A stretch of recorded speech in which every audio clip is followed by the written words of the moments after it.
Hello, my lovely listeners. I'm Dr. Mary Barson. And I'm Dr. Lucy Burns. Welcome to this episode of Real Health and Weight Loss. Lucy, this episode we are going to talk about low carb real food, which is essentially the linchpin of how you reduce insulin and start burning fat for good. So, first of all, could you please tell us, how did we all get into this mess anyway? Yes, it's a very interesting story. Some would call it a sordid tale. But for various reasons, it became law, actually, in many countries, that the guidelines for the way we should eat were established, both in America, Australia, and most of the Western countries.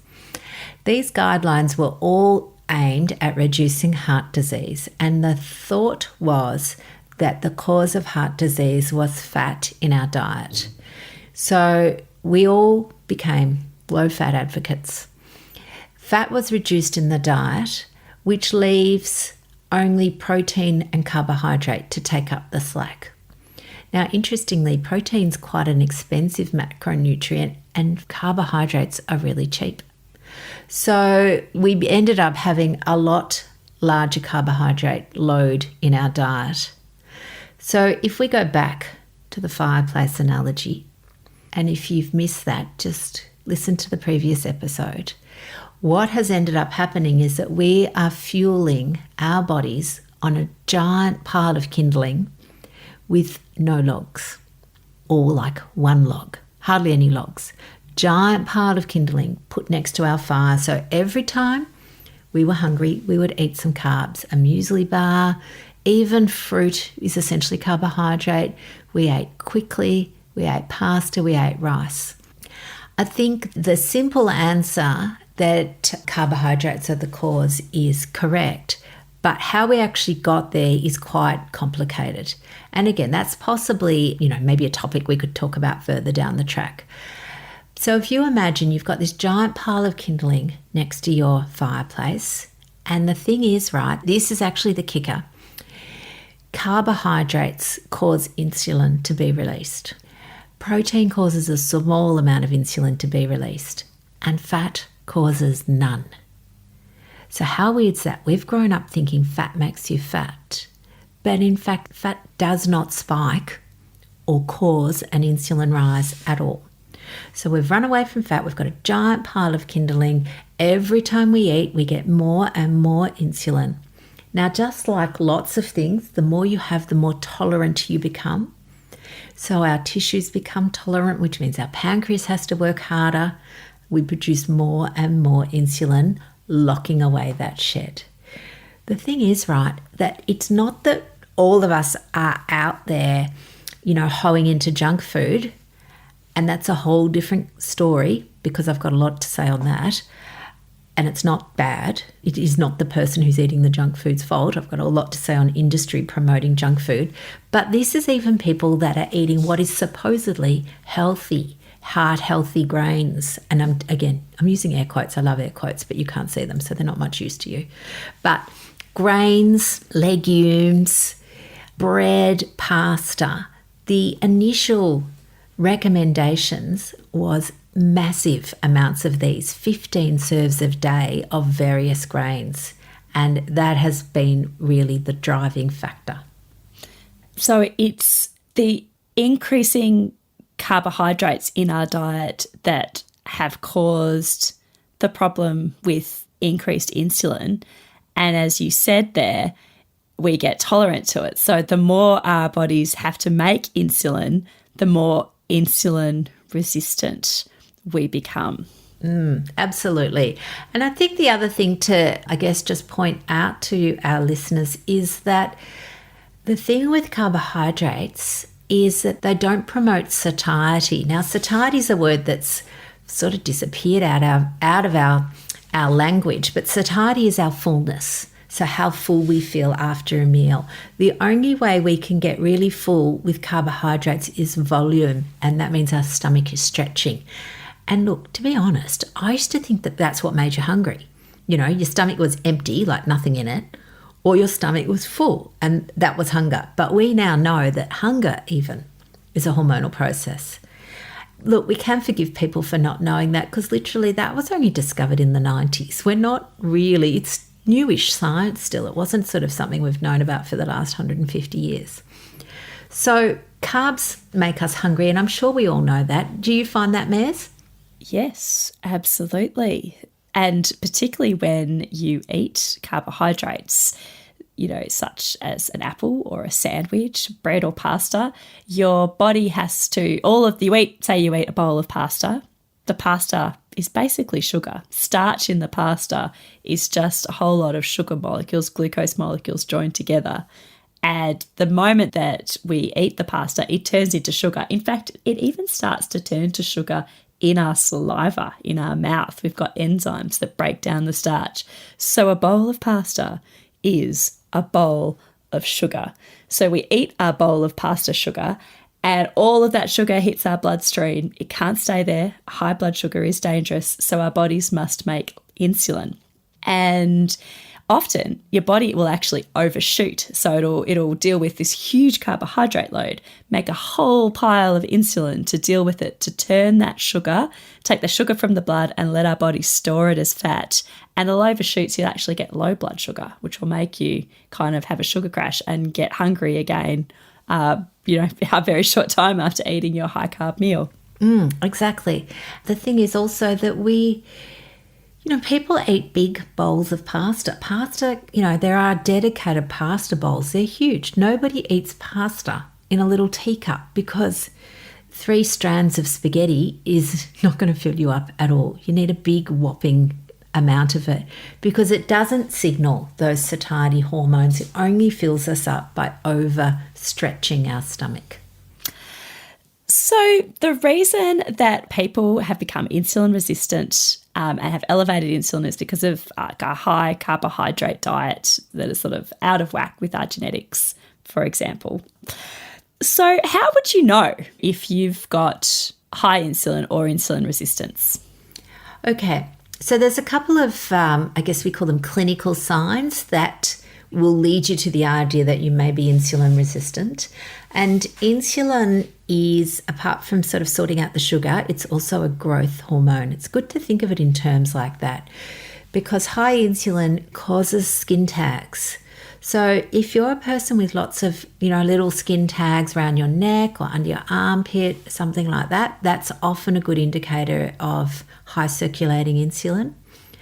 In some people, it can also cause some discoloration of their skin. And these are in particular in areas like under your armpits or in your groin, sometimes on your neck, and you'll have a browner pigment, and that's often insulin resistance. But the ultimate way to test is through a blood test. Now, unfortunately, it's not like a glucose test that you can do a finger prick on and measure it at home. You can only get it done through a pathology lab. And we recommend, if you're not on a low carbohydrate diet, our recommendation is to get a glucose tolerance test with corresponding insulin. So what that means is that you actually have a regulated amount of carbohydrate or glucose. We then see how much insulin does your pancreas produce in response to that. So it's almost like looking under the hood of the car, because if we just check glucose, the glucose is often normal. Makes sense, doesn't it? Because that's the pancreas's job, make lots of insulin to keep the glucose normal. So glucose will be normal, but insulin can be anything. We can have no idea about it. I think, Maz, we should put some show notes at the end of this, and we'll put a list of perhaps helpful blood tests that could be helpful for people to have a little look. So Maz, I love talking about insulin. It is one of my favourite topics to bang on about. But it's all very well knowing what your insulin result is. We've discussed that there are no specific tablets to fix it. And we mentioned that the key is low carb real food. So what the hell's that? Low carb real food is one of the most powerful tools out there for losing weight, losing fat sustainably. and getting well. So we have already mentioned it's not about calories, it's about your hormones, and you can tame and nurture your hormones back to health, your metabolic hormones back to health, by choosing low carb, real food. I'm going to tackle the real bit first. What real food is food as close as possible to its natural state, the type of food that we human animals evolved to eat is real food. It's natural foods. It's foods like vegetables, fruit, nuts, and seeds. It's foods like eggs and meat and fish and seafood. And basically, with all the food that you eat, you want to be consuming it in as close as possible to its natural state when it was taken from the animal or plucked from the vine or pulled from the plant. That is natural food. That's the real component. And that is so important because highly processed foods wreak havoc with our metabolic hormones. Highly processed foods like refined flour and refined sugar cause massive increases in our insulin and as well as other hormones that put us in a fat storing state where we can't lose weight. So real food is really important for a whole host of reasons. So I recommend that absolutely everybody eat real food as much as possible. If it comes from a packet or a box, just rethink it. Aim for real food. So that's the real bit. But if you have a weight loss goal, say you are overweight and you want to lose body fat, or if you have metabolic disease, perhaps you know that you have high insulin, or you've got diseases related to high insulin such as fatty liver, or in my case, polycystic ovarian syndrome, and you've got metabolic issues, then you need to eat real food, yes, but also eat low carbohydrate versions of that real food. So that is not eating or avoiding foods that are high in sugar and starches. And starch is essentially just sugar. Our bodies break it down. So does that make sense? It does. It does. But I'm thinking people might need a little more clarification about what specific foods should they be avoiding. Totally. We've discussed the real foods. So if you are on a low carb, real food diet, then you want to avoid those real foods that are high in sugar and or starches. So they include the starchy vegetables, most vegetables that grow underground, such as potatoes, sweet potatoes, carrots. These are really starchy veggies. They're not inherently bad. There's nothing bad about a potato unless you have got high insulin and you want to lose weight, then eating potatoes will not serve you well. It's also the sugary foods like the fruit. Fruit is very high in sugar. It is basically nature's candy. So you want to avoid sugary fruit, which is basically all fruit. A few berries every now and again is okay on a low carb real food diet, but all fruit and starchy veggies, as well as the legumes like chickpeas and other beans, they are quite starchy as well. So it sounds like you're excluding a lot, but really it does leave you with a whole lot of lovely, delicious real foods that you can eat. You know, an absolute rainbow of non-starchy veggies, meat, fish, eggs, nuts, a little bit of berries, seafood, as well as healthy fat. And healthy fats are the natural fats that, come from nature. And they include butter and lard and tallow and animal-derived fats, as well as plant-derived fats like olive oil, coconut oil, avocado oil. A special mention here for fats that you want to avoid is industrialized processed seed oils, and we could talk more about these in future episodes, but they're just very inflammatory and bad for your health, and they are canola oil, sunflower oil, safflower seed oil, rice bran oil. They are best avoided. And it leaves you this absolute wondrous palette of delicious, whole, real food that you can eat and enjoy and heal your metabolism while you do so. So, Maz, what about porridge? I love that you asked that. Porridge comes from the grain family, and grains are an interesting one.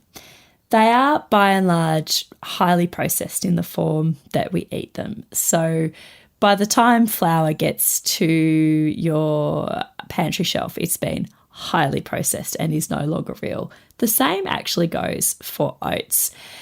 People could make an argument that you can have less processed grains, such as amaranth or millet or steel-cut oats. And absolutely, I think you probably can on a real food diet, but they are not low carb. Grains are very high in starches. In fact, they are almost all starch.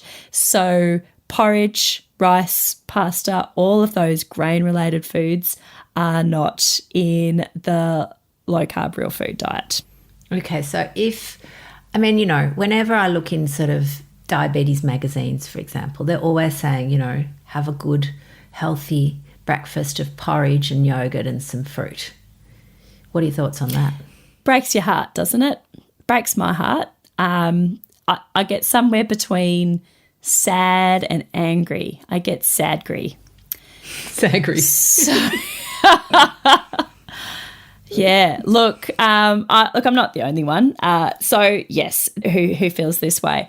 Yeah, unfortunately, the wheels of change grind very slowly. In medicine, they grind very slowly indeed. And much of the advice for weight loss and advice for diabetes and polycystic ovarian syndrome, disorders related to high insulin, are unfortunately outdated and have not yet caught up with the state of the science. And it is changing. Look, I am heartened that things are getting better. The CSIRO released its low carb book about 4 years ago, and look, it's pretty good. Things are changing. They are getting better, but still, unfortunately, a lot of the official advice is still really outdated. And the only way to really heal metabolic illness, the only way to get insulin down and open your woodshed to burn your logs of fat is with low-carb real food. And later on, we'll talk about how you combine that with intermittent fasting. You know what? I reckon, Lucy, we should go through, just in broad terms, our green list and red list. What do you reckon? Sure. All right. Do you want to start off with the red list foods? So red list, look, the red list is basically all grains. So that includes porridge, so oats, wheat, which therefore follows on to be flour, bread, clearly cakes, things like couscous, quinoa. I know that quinoa has been touted as a superfood. And again, this is one of those things that we talk about where the treatment of obesity is different to the prevention. Once you're insulin resistant, quinoa is not your friend. That covers, I guess, most of the grains. If you want to look and just sort of let go of the big five, you'd be looking at ditching sugar, flour, potatoes, rice, and pasta.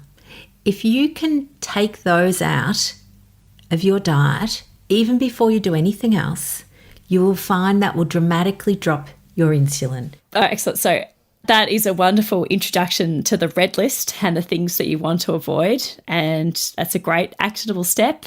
Next week, we will go into the green list, because we've also got some fabulous meal ideas that you can do easily to make this lifestyle simple. It's not about making it hard. We don't want to make your life hard. But we also know that we have been hoodwinked by fast food industry and by the snack food industry and by the processed food industry. And we have forgotten how to make real food super quick and super delicious.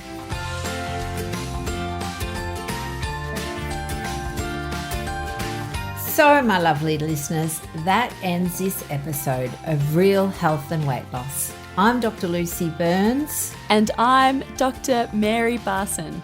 We're from Real Life Medicine. to contact us, please visit rlmedicine.com.